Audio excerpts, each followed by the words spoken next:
I'm on a mission to celebrate the best of British pies and puds. I hope you'll take inspiration from my recipes and try some of this tasty grub for yourself.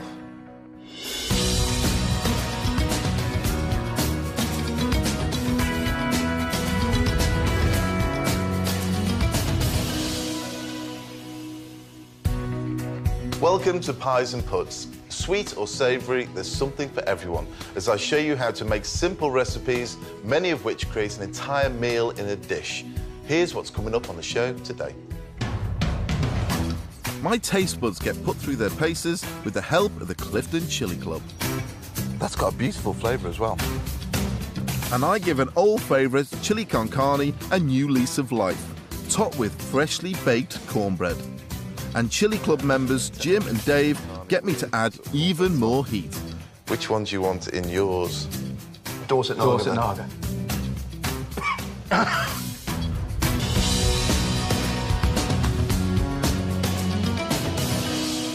The good old chilli. We British love it. It's heat and flavour, whether in curries, on pizzas, or even in chocolate. But there are some people who take things just a little bit too far. Meet the Clifton Chilli Club. Based in Bristol, they get together to share their passion for the seriously hot and spicy. And it's not just about eating, they grow their own chilies too. Chilies come in all shapes and sizes, not to mention heats. And to be honest, I wouldn't call myself a curry head diehard, but I want to meet them to see if I can discover what makes them tick. What have we got here? What's this one? It's called an RG Hot, from the family of RG chili peppers. You get an RG lemon, and other RG citrus flavoured chilies. It has got a real citrus kick to it, that chili. Really good flavoured chili, but citrusy. The heat of a chili is measured in Scoville units. The hotter the chili, the higher the number. Your average jalapeno on a pizza might well be around 4,000 on the scale, but that's nothing. These guys wouldn't even look at a chili below 20,000 Scovilles. And I was always told the smaller the chili, the bigger the punch with the heat. Is that about right? It's not necessarily, but it is pretty much the case. If you think of a bell pepper, what you'd use to chop into a salad, that's pretty much the starting point. On the Scoville scale, that's 0. And then it goes up from there. So as a general rule of thumb, the smaller, the hotter, but not necessarily. So this chili looks pretty harmless. Anywhere between 20 and 30,000 Scovilles. That is nearly 7 times hotter than a jalapeno chili. Surprisingly, these guys can taste flavour behind all that heat. What are these here, these yellow ones, sort of yellow-green ones really, aren't they? That's another form of the RG family. Yeah. So a Mexican chili. Spicy and flavourful, but that citrus flavour again. Is it quite strong on the Scoville? Is it quite pungent? You know, yes. Hot? Yeah. It is? But the RG family is sort of 100 to 200,000, so we've gone up quite a level. And moving on to this one here, you've got the green and the red, and obviously that looks more like a pepper than it does a chilli. Like a sweet pepper. Yeah. What is this then? That's the Crimson Lee. Really, really nice. It's very sweet, very, very sweet. Sort of. It's a chilli, but you know, you could probably call it a chilli pepper. The Clifton Chilli Club have become infamous. Sauce makers send them their new products to be reviewed on their YouTube channel. We get sent sauces from all around the world. Some importers in the UK, they specialise in it, and sometimes they send us a little box of goodies. We get them, try them, review them, and give our honest opinion. I'm a Cornbread man, so I'm probably in the wrong area at the moment. The guys assure me that my delicate and refined taste buds won't be permanently damaged by chili heat. This one here, the smoked chipotle, what sort of level will that be? That one is like a nice spicy daddy sauce. I mean, jalapenos are around about 3,000 to 5,000 as a standard. So here goes, a sauce with jalapeno chili in it. That's really good, though. That one didn't affect me too much. It wasn't a serious kick. The Chilli Club, though, have something stronger up their sleeves. Chocolate habanero chili is the chili. A chocolate habanero chili can be as much as 500,000 on the Scoville scale. It tastes like habanero, innit? Yeah. It's actually hit sides and right at the back. Yep. I think this sauce would work really well with some good quality clotted cream ice cream. It would counterbalance the heat, the two flavours. That would go really well with ice cream. Yeah. Well, I can feel it there now as well. Yeah, my eyes are watering. Is that a normal reaction? What's happening in your body when this is all happening? First of all, it's your pain receptors, and that's what gives you the heat, the sensation of burning. How do you combat eating a chilli, feeling the reaction of what's happening inside my body? Milk is any dairy product is very, very good. Basically what it does, it goes in and it coats the mouth, so it instantly tries to cover the nerve endings. It's like a milky, oily layer and straight on there.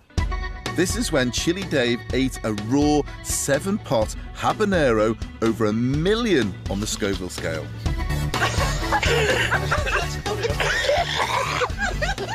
Eating chili regularly does allow your taste buds to become acclimatised to the heat, but there is one jar on the table even they can't open yet. This one's called the sauce, and that's 7.1 million Scoville. That's why that's under lock and key. It's just in case it gets in the wrong hands. I can hardly believe there is a market for a sauce that's that hot. Definitely not for me. But I'm here to find a chili that will work in my pie. These are Hungarian hotbacks. It's quite a meaty chili, it's quite a fleshy chili. On the Scoville scale of things, I would say they're about 2,000 Scovilles, so... I know this is much milder than what these guys eat, but I'm stopping here. This will do nicely. Are these ripe now? As you can see, some chilies are yellow, turning green, others going orangey and red. From our point of view, use a red one. That's it. It's ripest, most mature, most flavoursome, and most hot as well. In terms of heat value in a chili, people think the seeds are the hottest part of the chili. They're not. Oh. Where the seeds join the chili, there's like a membrane, like a pith in an orange, and that contains all the natural oils of the chili, and that's the hottest part. So when chefs de-seed chilies, what they're doing is scraping out the oil and the membranes rather than the seeds. Ah, right, okay. But generally, down here is the not the hottest part of the chili, so if you want to try a bit, that's a good place to start. Okay.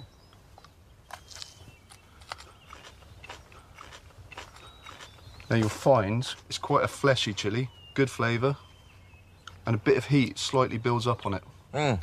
It's a slow burn, isn't it? Yeah. Very, very low. Very, very low. That's got a beautiful flavour as well. Very pepperish, you know, sort of chilli pepperish. But it's almost like black peppercorn. It's got that, you know, you can just, but it's not overpowering. I'm liking this more than I expected. There's flavours going on here, not just heat. I'm really enjoying that, actually. I'm going to take some of these, actually. Do you mind if I use one of that bit of heat now, and I can feel it building up, is perfect for my recipe. No problem. Thanks very much indeed, guys. Thank you very much. Thank you very much. Thank you.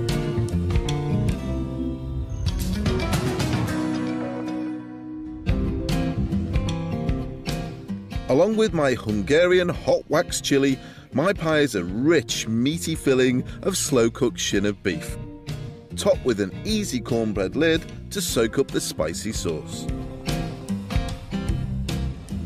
Hot footing it here from Bristol with the ingredients for my chili beef cornbread pie are Jim and Dave. Hi, fellas. Hi.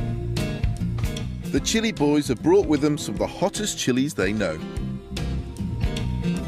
This one here is the Dorset Naga, which used to be a world record holder, and that was created down in Dorset, as the name suggests.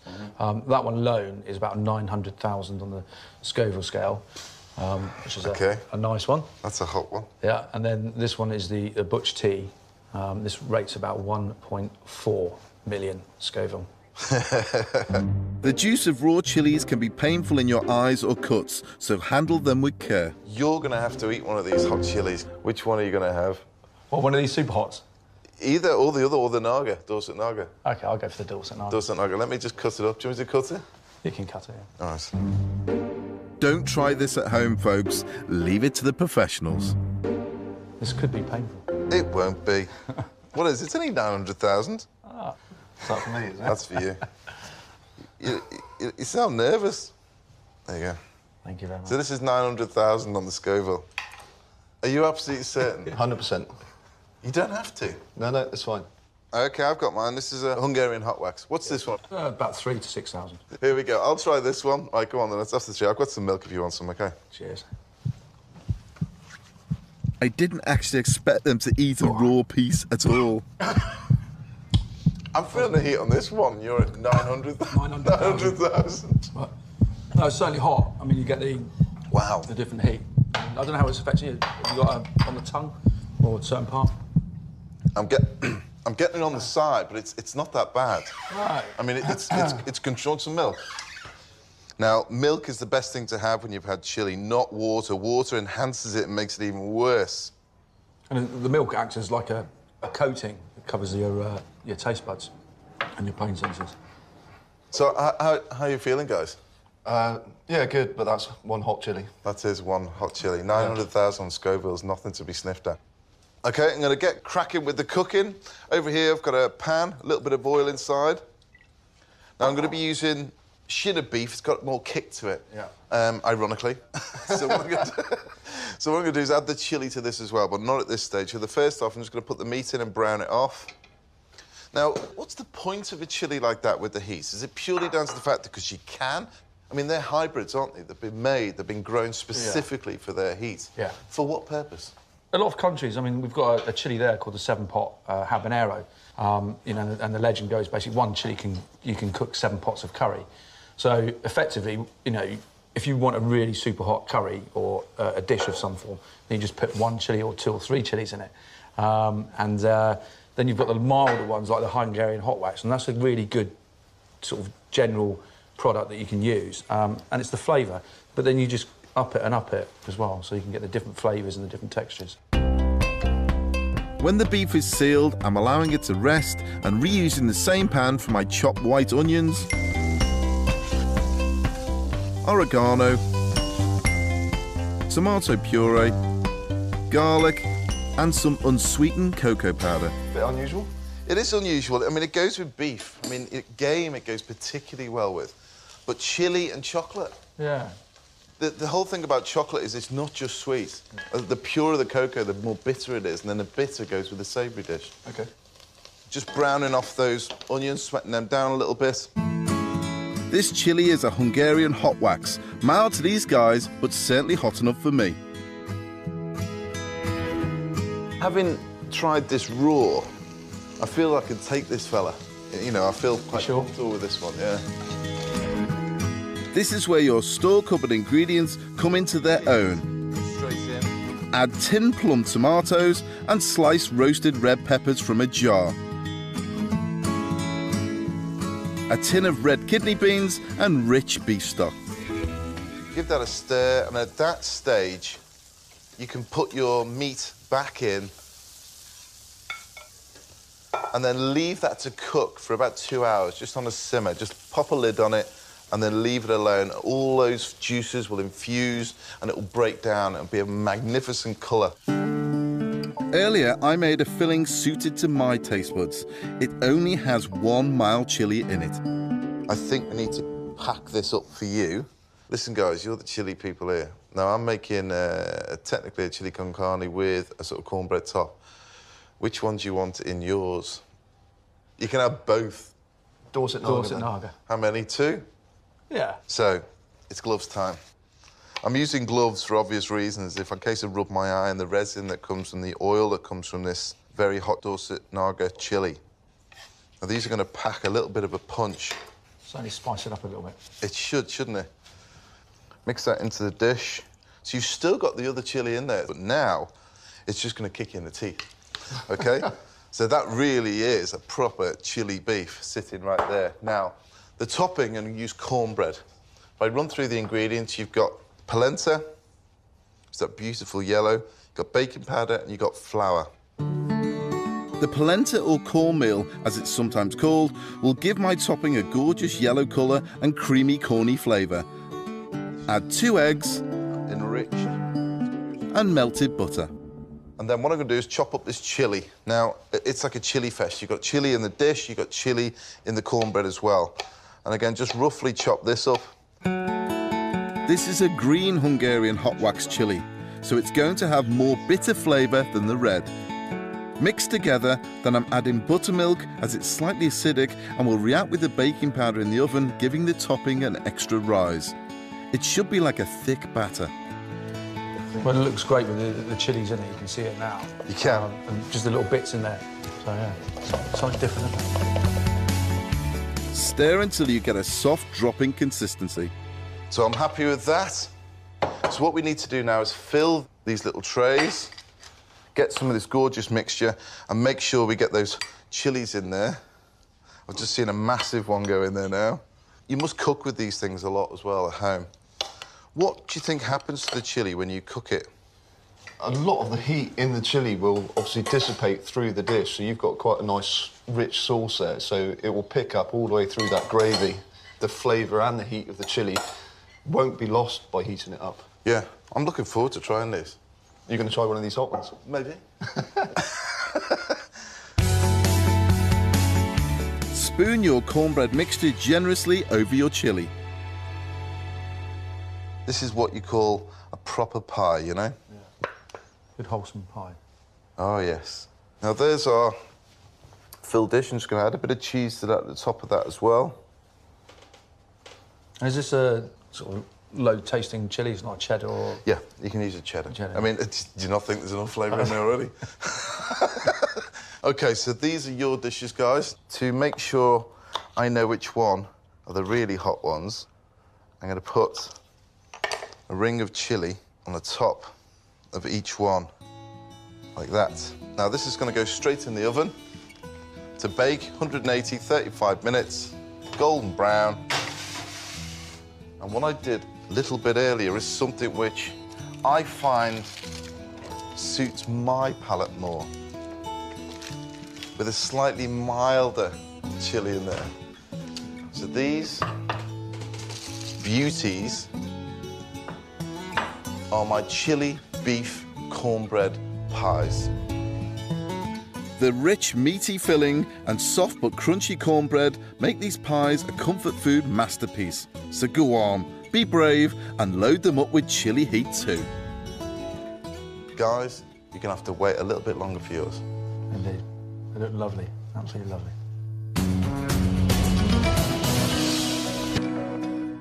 Plates. My guests are ready to eat. Today it's been all about stretching our imaginations when it comes to ingredients. My chili beef cornbread pies were given an extra kick thanks to the Dorset Naga and chili boys Jim and Dave. I think it's time to tuck in. I think it's only right to try the chili pies to start with. Gentlemen, choose your weapons. I think you're...